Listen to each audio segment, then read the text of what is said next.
জাতীয় নির্বাচনকে সামনে রেখে চলছে ব্যাপক প্রচার প্রচারণা ও গণসংযোগ।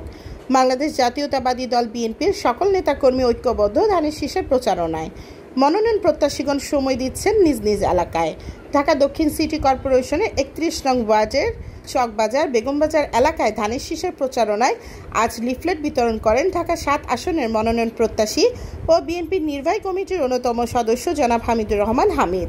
মূলত জাতীয় সংসদ নির্বাচনে বিএনপিকে বিজয়ী ও বিএনপির ভারপ্রাপ্ত চেয়ারম্যান তারেক রহমানের ৩১ দফা বাস্তবায়নে তিনি সর্বদাই কাজ করে যাচ্ছেন।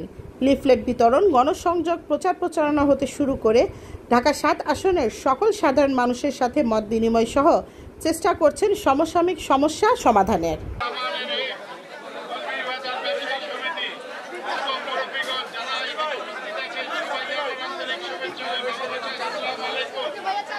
আমি আপনাদের এখানে এসেছি আমার জন্য দোয়া চেয়ে এবং তারেক রহমান, খালেদা জিয়া এদের জন্য দোয়া চেতে।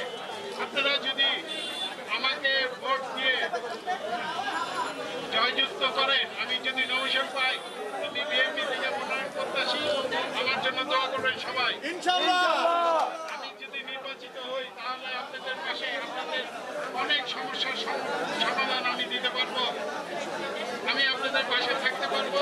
আমার কিছু চাওয়া পাওয়া নেই, আপনাদের মাঝে, সমাজের মাঝে, দিনের মাঝে আমি থাকতে চাই। সে বলে আমার কথা এখানে শেষ করছি। কথা হবে। বাংলাদেশ জিন্দাবাদ, তারেক রহমান জিন্দাবাদ, খালেদা জিয়া জিন্দাবাদ, শহীদ জিয়া মরণ। সকলের ব্যবসায়ীদের সাথে দেখা সাক্ষাৎ করতে পারছেন না বলে